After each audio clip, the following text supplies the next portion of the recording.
kita akan masuk pada wilayah apa yang kita sebut dengan sinkronisiti Jung dalam kartu tarot.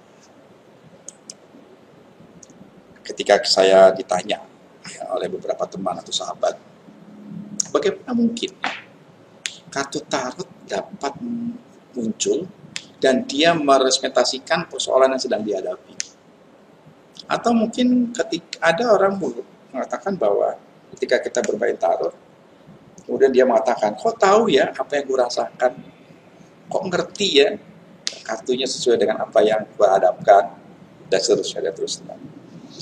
Nah, ketika ada yang bertanya, bagaimana mungkin kartu dapat muncul dan dia merepresentasikan persoalan kita hadapi?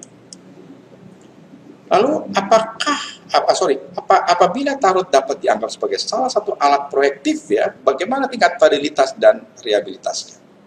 Nah, pertanyaan ini sering kita dengar. Ketika misalnya kita bermain tarot, terus kemudian kliennya bertanya, kok tahu ya? Itu juga dia bertanya kepada kita. Lalu kemudian misalnya ada orang-orang yang sangat kritis kemudian, bagaimana mungkin tarot itu menjadi alat tes, kemudian tingkat validitasnya, reliabilitas bagaimana? Nah, itu sering juga kita dapatkan. Maka jawaban saya singkat saja. Jung menyebutnya sebagai pola synchronicity, sebuah kebetulan yang mengandung makna. Artinya apa? Artinya pola sinkron itu pasti terjadi dalam sebuah proses konseling. Kalau misalnya kliennya tidak mengkaitkan dengan simbol gambar, dia tidak akan terjadi sebuah fidelitas dalam dirinya. Tetapi kalau misalnya klien itu menyambungkan atau mensinkronkan terhadap gambar yang ada di depannya, maka dia akan sangat menjadi kebenaran. Artinya dia memiliki tingkat fidelitas. Karena apa? Karena dia telah mengkaitkan simbol gambar dengan perasaan suasana kebatinannya. Nah, artinya, sinkronisitas dalam sebuah permainan tarot sangat penting untuk meningkatkan kualitas dari konseling itu sendiri. Nah, ini ada beberapa studi tentang kartu tarot ya. Studi pertama adalah tentang kartu tarot telah dimulai setidaknya pada tahun 1920-an lah ya. Paul Foster Case atau dalam bukunya An Introduction to the Study of the Tarot. Ya, jadi studinya begini. Ketika misalnya studi empiris terhadap tarot dilakukan oleh Blackmore tahun 83 dan dinyatakan bahwa tarot memiliki validitas yang tinggi ketika menghasilkan interpretasi terhadap kepribadian subjek, terutama ketika pembaca tarot dan subjek dalam kondisi saling berhadapan.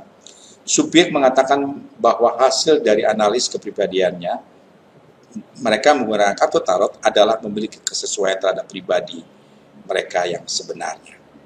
Nah, studi ini memperkuat posisi kartu tarot di dalam asesmen psikologis.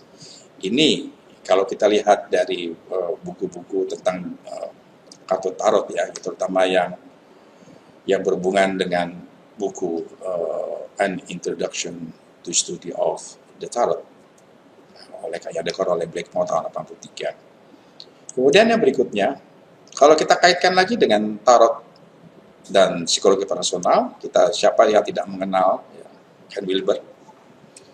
Nah, dalam proses selanjutnya di dalam buku integral psikologinya, kemunculan kartu tarot kemudian dianggap sebagai mampu memotret wilayah kesadaran, yang mana wilayah kesadaran atau test of consciousness itu dibahas secara lebih mendalam, lebih spesifik oleh kelompok integral dalam psikologi transpersonal. Tujuannya adalah untuk memahami manusia secara keseluruhan, yaitu manusia secara holistik dengan memahami struktur manusia yang terdiri dari fisik, biologis, mental, jiwa, dan spirit. Salah satu tokoh dalam perkembangan psikologi transpersonal yang berpikiran secara integral adalah Ken Wilber. Ya, dalam dunia psikologi transpersonal, pasti kita mengenal yang kita sebut dengan Ken Wilber. Demikian juga dengan misalnya kalau kita ambil analis-analis berikutnya dari Ryan and Harrison ya tahun 2003 ya, dia dalam sebuah makalahnya menyatakan bahwa dari 22 kartu arkana mayor pada tarot yang dikenal sebagai perjalanan pahlawan adalah representasi simbol dari evolusi kesadaran yang setara dengan sistem pemetaan kesadaran Ken Wilber. yang kita sebut dengan spiral of development, dan seterusnya, dan seterusnya. Baik, itu yang pertama. Ya, jadi kaitannya dari arkana mayor. Nah, mari sekarang kita lihat yang selanjutnya. Selain arketip, kalau kita perhatikan lebih dalam lagi, kita lebih jauh lagi, maka kita akan bisa menemukan bahwa kartu arkana mayor itu berkorelasi dengan salah satu alat tes apa yang kita sebut dengan enneagram. Selain tadi arketip tadi ya. Nah, berkorelasi dengan enneagram.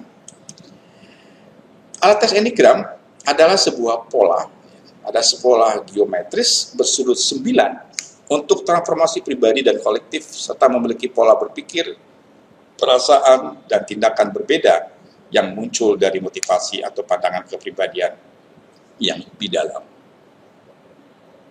Oke. Nah, alat tes enneagram, nah ini dia, dasarnya, rujukannya adalah enneagram merupakan nama sebuah alat tes psikologi untuk mengetahui tipe kepribadian manusia yang dibagi menjadi 9 jenis. Enneagram berasal dari bahasa Yunani, enea berarti 9 atau gramos berarti sesuatu yang digambarkan. Dan tes ini dikembangkan oleh Oscar Piazzo, psikolog kelahiran Bolivia, dan Claudio Rancho, psikiater dari kelahiran Chili tahun 1950-an, dan didasarkan pada pengajaran dari Gustav. Oke. Baik, itu yang kita pahami bersama. Oke. Nah, artinya apa? Di dalam arkana mayor, ya, kita mengenal prinsip-prinsip arketip dan juga kita mengenal prinsip-prinsip enneagram. Nah, tetapi yang lebih dominan adalah prinsip-prinsip yang kita sebut dengan arketip. Baik, itu yang pertama ya. Sekarang kita akan masuk kepada arkana minor. Nah, arkana minor yang tadi kita sebutkan di awal itu terdiri dari 4 kelompok ya, ada pedang, ada tongkat, ya, ada koin, dan ya tongkat, koin, pedang, piala. Okay. Maka bagaimana terhubungannya dengan tipologi Jung dalam kategori tarot?